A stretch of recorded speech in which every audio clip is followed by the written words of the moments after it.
Carissime e carissimi giovani, Caríssimas e caríssimos jovens, bom dia.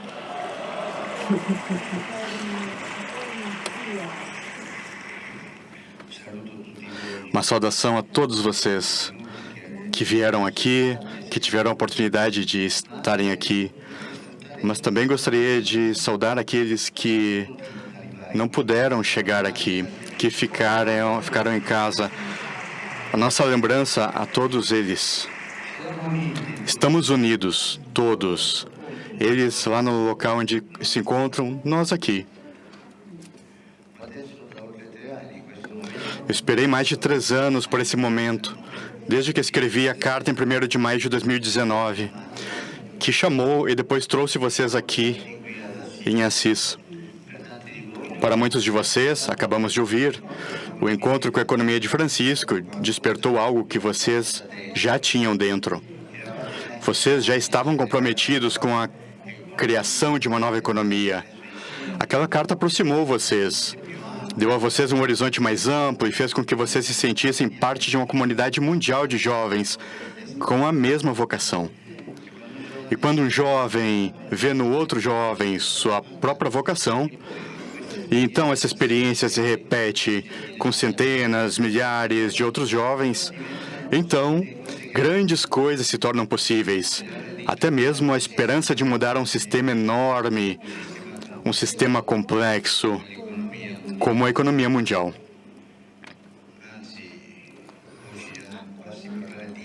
Hoje, falar de economia hoje em dia parece uma coisa ultrapassada. Hoje se fala de finanças, vocês sabem. As finanças são coisas mais aguadas, é uma coisa gasosa, não se pode pegar em mãos. Uma vez uma economista mundial muito famosa me disse que ela tinha feito uma experiência de um encontro entre economia, humanismo e religião. E isso funcionou muito bem. E depois ela quis fazer o mesmo com as finanças e não conseguiu. Fiquem atentos, portanto, a essa realidade gasosa das finanças. Vocês precisam retomar a atividade econômica a partir das raízes humanas.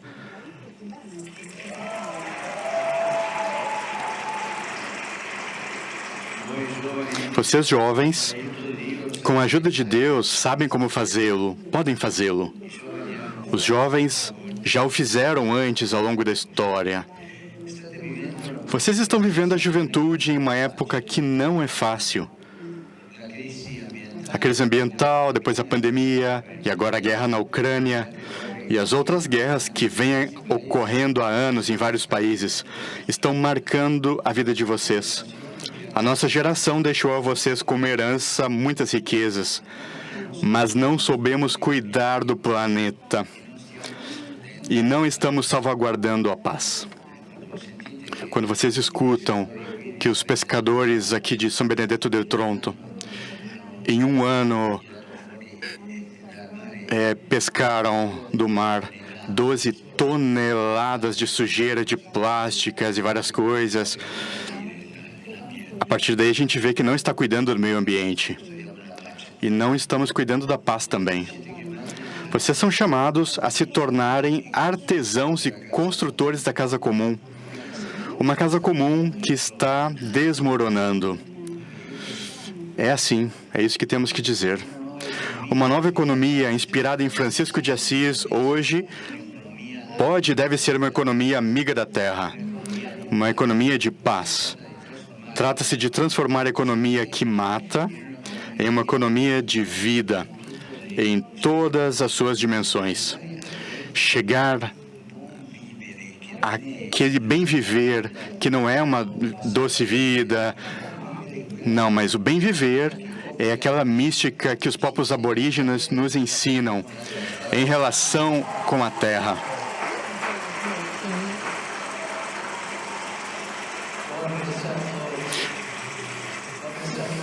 Eu gostei da escolha que vocês fizeram de basear este encontro de Assis na profecia. Gostei realmente daquilo que vocês disseram sobre a profecia. A vida de Francisco de Assis, depois de sua conversão, foi uma profecia que continua ainda no nosso tempo. Na Bíblia, a profecia tem muito a ver com os jovens. Samuel era um menino quando foi chamado. Jeremias e Ezequiel eram jovens. Daniel era um menino quando profetizou a inocência de Susana e a salvou da morte. E o profeta Joel anuncia ao povo que Deus derramará seu espírito e seus filhos e filhas se tornarão profetas. De acordo com as Escrituras, os jovens são chamados a serem portadores de um espírito de ciência e inteligência. De fato, quando na comunidade civil e nas empresas falta a habilidade dos jovens, toda a sociedade murcha, a vida de todos se apaga. Falta criatividade, falta otimismo, falta entusiasmo, falta coragem para arriscar. Uma sociedade e uma economia sem jovens são tristes, pessimistas, cínicas. Vocês podem ver, olhem nas universidades que são super especializadas nas economias liberais e olhem para a cara dos jovens que estão estudando ali.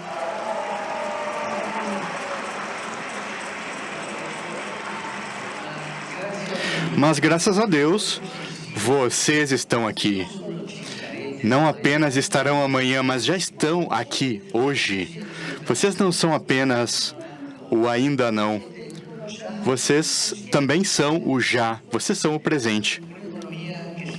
Uma economia que se deixa inspirar pela dimensão profética, que expressa hoje uma nova visão do meio ambiente e da Terra. Precisamos ter essa harmonia com o ambiente, com a Terra. São tantas as pessoas, empresas e instituições que estão fazendo uma conversão ecológica. Devemos avançar por este caminho e fazer mais. E esse mais, vocês já estão fazendo, já estão pedindo a todos. Não basta fazer uma maquiagem. Devemos questionar o modelo de desenvolvimento. A situação é tal que não podemos simplesmente esperar pela próxima cúpula internacional, que pode ser, que às vezes nem serve. A Terra está queimando hoje, e é hoje que devemos mudar, em todos os níveis.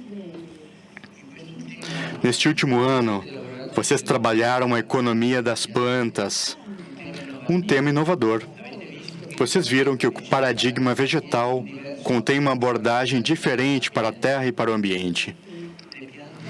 As plantas sabem como cooperar com todo o ambiente ao seu redor. E mesmo quando competem, elas estão, na verdade, cooperando para o bem do ecossistema. Aprendamos com a mansidão das plantas. Sua humildade e silêncio podem nos oferecer um estilo diferente que precisamos urgentemente. Porque se falamos de transição ecológica, mas permanecemos dentro do paradigma econômico do século XX, que despojou e depredou os recursos naturais e a terra, as manobras que adotamos serão sempre insuficientes ou doentes nas suas raízes. A Bíblia está cheia de árvores e plantas, desde a árvore da vida até a semente de mostarda. E São Francisco nos ajuda com a sua fraternidade cósmica com todos os seres vivos. Nós, humanos, nos últimos 2 séculos, crescemos às custas da Terra. Foi a Terra que pagou a conta. Nós, muitas vezes, a saqueamos para aumentar o nosso bem-estar. E nem mesmo o bem-estar de todos, foi de um grupinho somente. E este é o momento para uma nova coragem, de abandonar as fontes de energia fósseis e de acelerar o desenvolvimento de fontes que gerem zero impacto ou mesmo positivo.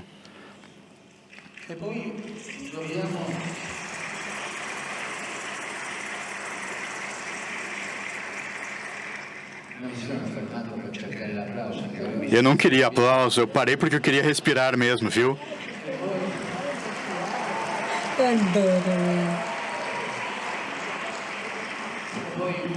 Então, devemos aceitar o princípio ético universal. do qual não gostamos, de que os danos devem ser reparados. Esse é um princípio ético universal. Os danos devem ser reparados. Nós crescemos abusando do planeta e da atmosfera.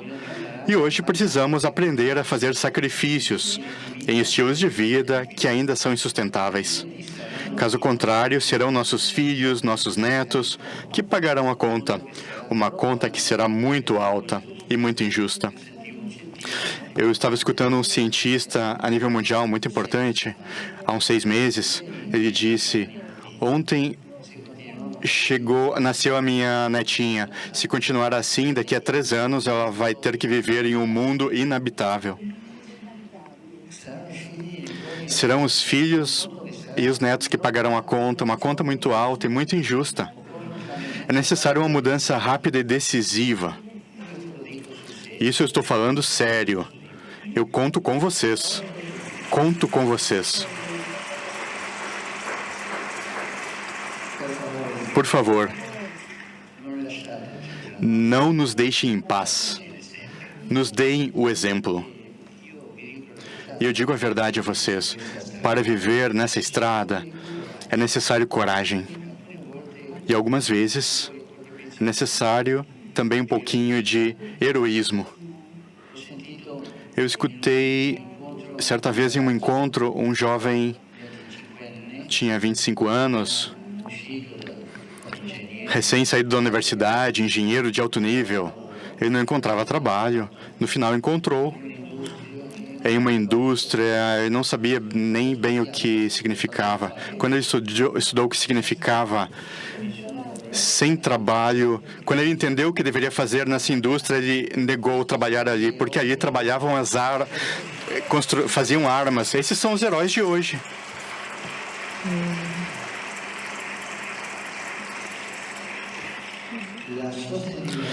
A sustentabilidade, portanto, é uma realidade multidimensional. Sustentabilidade, além da ambiental, há também as dimensões social, relacional e espiritual. A social está lentamente começando a ser reconhecida. Estamos percebendo que o grito dos pobres e o grito da terra são o mesmo grito. Portanto, quando trabalhamos pela transformação ecológica, precisamos ter em mente os efeitos que algumas escolhas ambientais têm sobre a pobreza. Nem todas as soluções ambientais têm os mesmos efeitos sobre os mais pobres. E, portanto, as que reduzem a miséria e a desigualdade devem ser preferidas. Enquanto tentamos salvar o planeta, não podemos negligenciar o homem e a mulher que sofrem.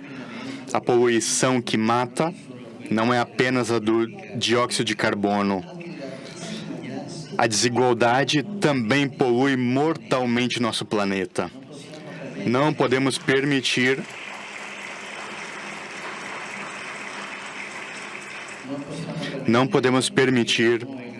que as novas calamidades ambientais apaguem da vista pública as antigas e sempre presentes calamidades da injustiça social.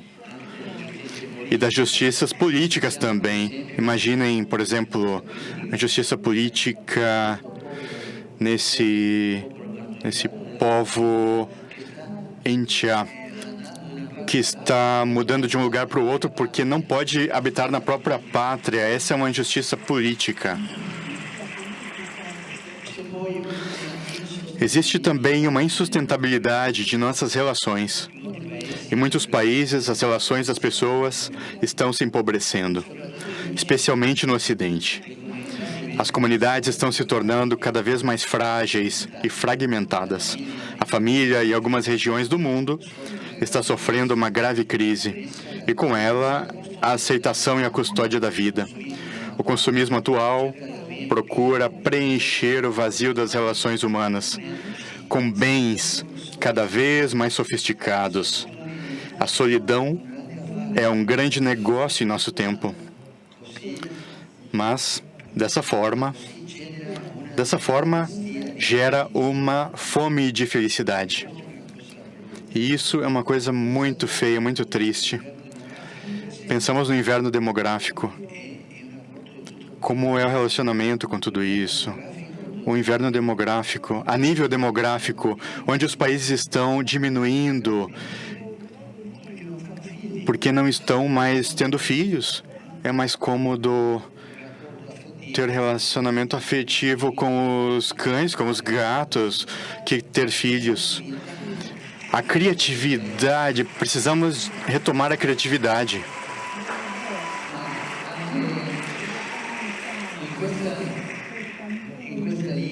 Mas também nessa linha de nível demográfico, temos a escravidão da mulher, uma mulher que não pode ser mãe, porque assim que a barriga começa a crescer, ela é demitida. As mulheres grávidas não podem mais laborar, trabalhar.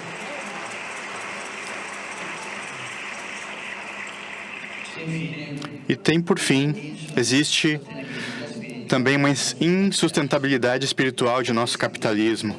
O ser humano, criado à imagem e semelhança de Deus, antes de ser um buscador de bens, é um buscador do sentido. Nós todos estamos buscando sentido. E é por isso que o primeiro capital de qualquer sociedade é o capital espiritual, pois é ele que nos dá as razões para nos levantarmos todos os dias e irmos trabalhar.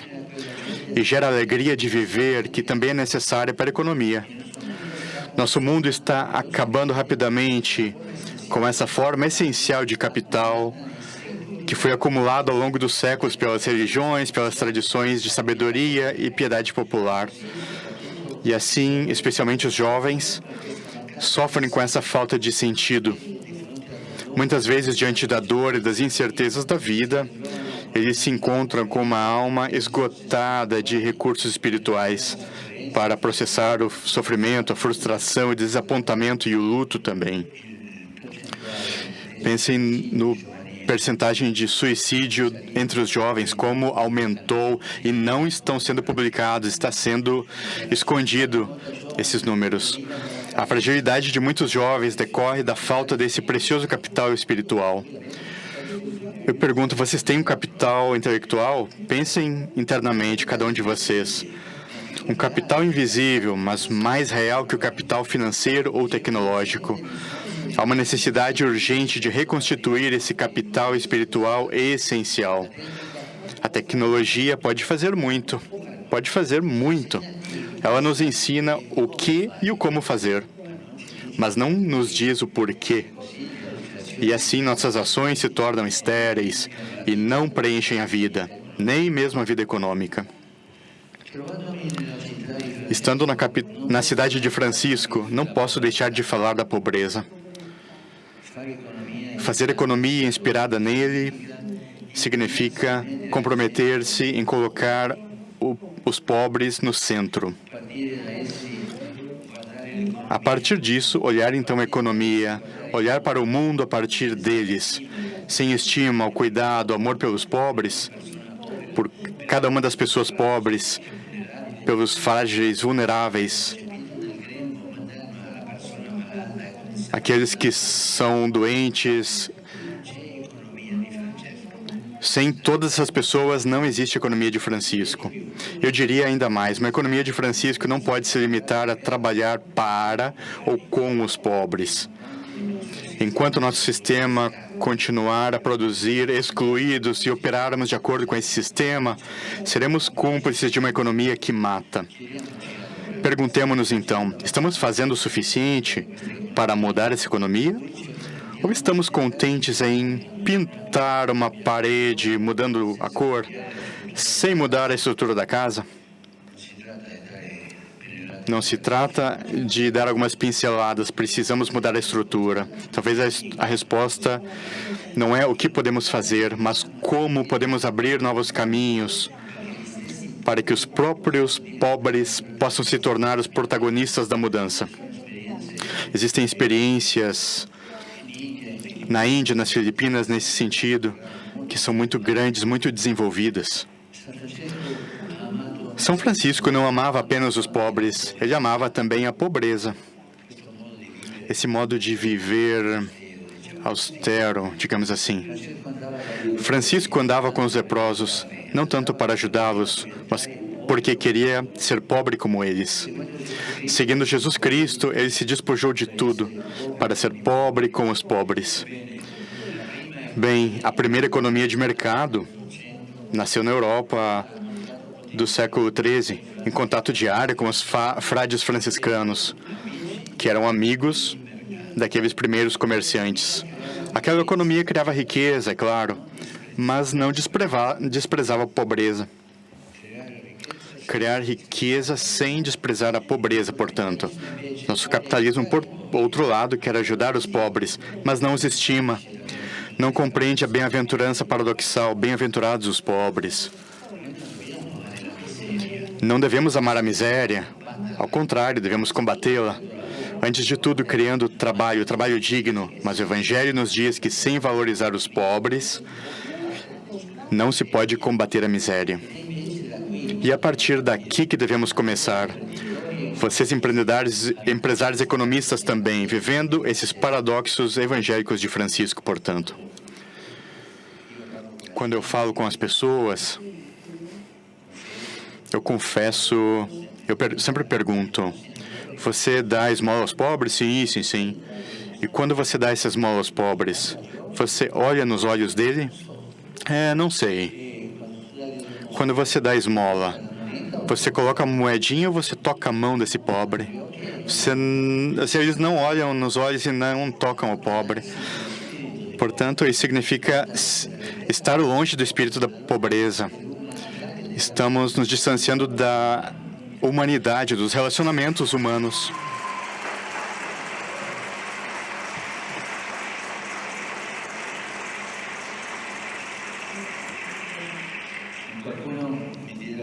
Alguém vai me dizer, Papa, nós estamos atrasados, quando é que o senhor vai acabar?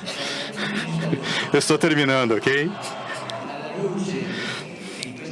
E à luz dessa reflexão, gostaria de deixar a vocês 3 indicações. 3 indicações de percurso, para continuar o percurso. A primeira, olhar o mundo através dos olhos dos mais pobres. O movimento franciscano foi capaz de inventar, na Idade Média, as primeiras teorias econômicas e até mesmo os primeiros bancos solidários, chamados Monte di Pietà, porque enxergavam o mundo através dos olhos dos mais pobres. Vocês também melhorarão a economia se olharem para as coisas a partir da perspectiva das vítimas e dos descartados. Mas para ter os olhos dos pobres e das vítimas, vocês precisam conhecê-los. É necessário ser amigo deles. E acreditem em mim, se vocês se tornarem amigos dos pobres e partilharem suas vidas com eles, vocês também partilham algo do reino de Deus, porque Jesus disse que deles é o reino dos céus. E é por isso que eles são bem-aventurados. E eu repito que as escolhas diárias de vocês não produzam pessoas descartadas. A segunda, vocês são, acima de tudo, estudantes, estudiosos, empreendedores, mas não se esqueçam do trabalho, não se esqueçam dos trabalhadores, o trabalho das mãos, ok? O trabalho já é o desafio do nosso tempo e será ainda mais o desafio de amanhã. Sem um trabalho digno e bem remunerado, os jovens não se tornam realmente adultos. As desigualdades aumentam. Às vezes você pode sobreviver sem trabalho, mas não se vive bem. Portanto, ao criar bens e serviços, não se esqueçam de criar trabalho, bom trabalho e trabalho para todos. A terceira indicação é a encarnação. Em momentos cruciais da história, aqueles que conseguiram deixar uma boa impressão o fizeram porque traduziram ideais, desejos, valores em obras concretas, ou seja, encarnadas. Além de escrever e realizar congressos, esses homens e mulheres deram vida a escolas, universidades, bancos, sindicatos, cooperativas, instituições. Vocês mudarão o mundo da economia se, junto com o coração e a cabeça, vocês usarem também as mãos. Portanto, pensamos com a cabeça, o pensamento, mas não somente isso, Precisamos unir ao sentimento, ao coração, e não somente isso. Precisamos unir a língua das mãos, fazer aquilo que você pensa, sentir aquilo que você pensa, fazer aquilo que pensa. Uma coisa está ligada à outra.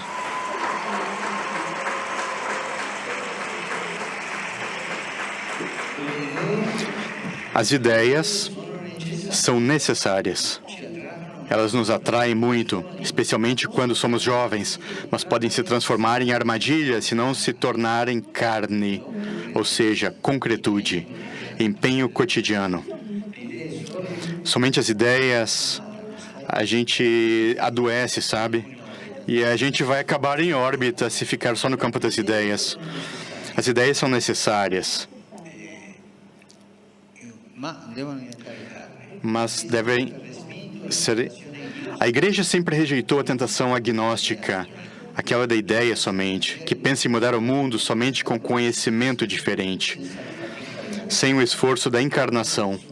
As obras são menos luminosas que as grandes ideias, porque são concretas, particulares, imitadas, com luz e sombras juntas, mas fertilizam dia após dia, fertilizam a terra. Caros jovens, a realidade é sempre superior à ideia. Estejam atentos a isso.